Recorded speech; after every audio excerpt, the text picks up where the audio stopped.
प्यारे छात्रों, आज की क्लास में हम पढ़ेंगे एक नए अध्याय को जिसका नाम है एक चर वाले रैखिक समीकरण, linear equation in one variables. सबसे पहले आज हम इस लेसन का इंट्रोडक्टरी पार्ट पढ़ेंगे। तो इंट्रोडक्टरी पार्ट में सबसे पहले हम पढ़ेंगे कि एल्जेब्रिक एक्सप्रेशन किसे कहते हैं। एल्जेब्रिक एक्सप्रेशन, इसको हम बीजीय व्यंजक भी कहते हैं। बीजीय व्यंजक, देखिए पिछली क्लासेस में हमने बीजीय व्यंजकों के बारे में पढ़ा है। बीजीय व्यंजक क्या होते हैं? देखिए बीजीय व्यंजक दो प्रकार के टर्म से या पदों से मिलकर के बने होते हैं। देखिए एक को कहते हैं वेरिएबल, जिनको हम हिंदी में कहते हैं चर, और दूसरे होते हैं कांस्टेंट।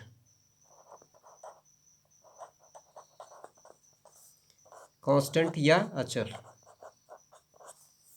देखिए इन दो के संयोग से जो होते हैं वो एल्जेब्रिक एक्सप्रेशन या बीजीय व्यंजक बने होते हैं। जैसे मैं कहूँ यहाँ पे 4x + 3 हमारे पास में एक बीजीय व्यंजक है। ये बीजीय व्यंजक जो है दो टर्म से मिलकर के बना है। एक टर्म है इसमें 4x और एक टर्म है इसमें 3। अब क्या इसमें कांस्टेंट है और क्या इसमें जो है वेरिएबल है, इसको देखेंगे हम। देखिए x जो टर्म है इसके साथ में, इसको कहते हैं हम चर राशि या वेरिएबल। इसको क्या कहते हैं? चर या वेरिएबल। और 4 इसके साथ में जो है वो है कांस्टेंट टर्म। Constant term. इस प्रकार हम ये कह सकते हैं कि जब चर और अचर राशियों को साथ मिलाकर लिख लिया जाता है तो तब हम इन्हें एल्जेब्रिक एक्सप्रेशन या बीजीय व्यंजक कहते हैं। जैसे 3x + 10 जो है एक बीजीय व्यंजक है। 4x + 5 जो है एक बीजीय व्यंजक है। 4x/2 + 2 ये एक बीजीय व्यंजक है। इस प्रकार हम अनेकों उदाहरण दे करके बीजीय व्यंजकों को क्या कर सकते हैं? समझ सकते हैं। देखिए वेरिएबल्स जो होते हैं अर्थात जिनको हम चर कहते हैं, ये अंग्रेजी वर्णमाला के सूक्ष्म अक्षर होते हैं। ABC, XYZ, ये अंग्रेजी वर्णमाला के सूक्ष्म अक्षरों के द्वारा हम इनको व्यक्त करते हैं। और कांस्टेंट वे होते हैं जो अपना मान कभी बदलते नहीं हैं। अर्थात एक तो वे होते हैं जो अपना मान लगातार बदलते रहते हैं, और एक वे होते हैं जो अपना मान नहीं बदलते हैं। अर्थात जो अपना मान नहीं बदलते हैं उन राशियों को हम अचर राशियां कहते हैं। अब इसके बाद आते हैं हम समीकरण पे कि समीकरण किसे कहते हैं? इक्वेशन।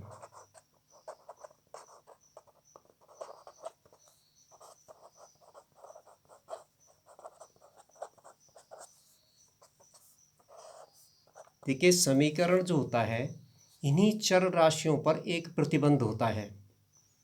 देखिए चर राशियों पर प्रतिबंध का मतलब क्या होता है? यहाँ पर मैं लिखूँ यदि 4x + 5 = समथिंग लिख दिया मैंने 10। इसमें क्या है? देखिए यहाँ पर दो चीज़ें हैं। एक पक्ष है इसका, इसको कहते हैं लेफ्ट हैंड साइड, और एक है इसमें राइट हैंड साइड। देखिए समीकरण में जो बाएं पक्ष का जो व्यंजक होता है, ये बाएं पक्ष का जो व्यंजक है, इसका मान जब दाएं पक्ष के व्यंजक के बराबर में हो जाता है तो तब हम इसको क्या कह देते हैं? समीकरण कह देते हैं। समीकरण का मतलब होता है कि बाएं पक्ष और दाएं पक्ष के बीच में एक साइन लगा होता है जिसको हम बराबर का चिन्ह भी कहते हैं, समता भी कहते हैं इसको, और इसको कहते हैं इक्वेलिटी भी कह सकते हैं, इक्वेलिटी। समता, समानता, इक्वेलिटी, बराबर, आप कुछ भी कहें, इज इक्वल टू कहें, सब एक ही हैं। तो 4x+5 में जो लेफ्ट हैंड साइड का जो मान है ये राइट हैंड साइड अर्थात 10 के बराबर में होना चाहिए। तब जाके हम ये कह सकते हैं कि ये जो है क्या है, समीकरण है। अर्थात समीकरण में दोनों पक्षों के मान जो होते हैं क्या होने चाहिए, बराबर होने चाहिए। जैसे हम कहें कि एक तराजू है हमारे पास में, तराजू के दो पलड़े जो होते हैं, जब ये दोनों बराबर होते हैं अर्थात इसमें भी और इसमें भी बराबर भार होता है, तो तब जाके जो ये हमारा पेंडुलम है ये सीधा होता है बिल्कुल एकदम। तो इसको क्या कहते हैं हम, बैलेंस। बैलेंस का मतलब इधर भी बराबर है और इधर भी बराबर है, अर्थात दोनों साइड में क्या है, बराबर है। इसलिए हम इसको क्या कह देते हैं, इक्वेशन कह देते हैं। अब इस पार्ट का नाम जैसे रखा हुआ है कि एक चर वाले रैखिक समीकरण, ये क्या होते हैं, इनको समझने की कोशिश करते हैं कि एक चर वाले रैखिक समीकरण क्या होते हैं। एक चर वाले रैखिक समीकरण,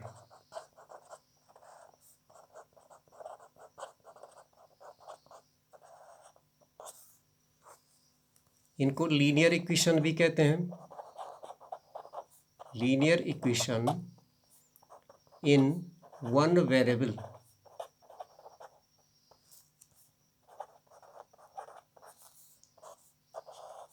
देखिए क्या होता है इसका मतलब, हमारे पास में एक इक्वेशन है 4x+6 = 8 लिख दिया हमने। देखिए इस प्रकार की इक्वेशन जिनमें चर की मैक्सिमम पावर जो होती है 1 होती है, चर की अधिकतम घात, अधिकतम घात या जिसको हम अंग्रेजी में पावर कहते हैं, वो क्या होती है, 1 होती है, अर्थात 1 होती है। देखिए यहाँ पर 4x+6 = 8 जो लिखा है हमने, यहाँ पर x की पावर कितनी है, 1 है। इस प्रकार की इक्वेशन को हम कहते हैं linear equation in one variable, अर्थात जहाँ पर चर की अधिकतम घातें जो होती हैं वो 1 होती है, उसको हम कहते हैं एक चर वाले रैखिक समीकरण। आपने देखा होगा इस प्रकार की समीकरण भी देखी होगी आपने, 4x² + 6x + 5 या 15 = जो भी लिखा हो आगे इसमें बराबर 15 या 18 या 0 जो भी हो। यहाँ पर क्या है, x की पावर 2 है, यहाँ पर x की पावर कितनी है, 2 है। तो जहाँ पर x की पावर अधिकतम पावर 2 होती हैं, इस प्रकार की इक्वेशन को हम कहते हैं क्वाड्रेटिक इक्वेशन, क्वाड्रेटिक इक्वेशन। इनको हम कहते हैं वर्ग समीकरण। क्या कहते हैं इनको, वर्ग समीकरण भी कहते हैं। तो देखिए वर्ग समीकरण में और रैखिक समीकरण में एक ही फर्क है कि चर की अधिकतम पावर कितनी है, 1 है। यहाँ पर चर की अधिकतम पावर कितनी है, पावर है 2, पावर कितनी है, 2।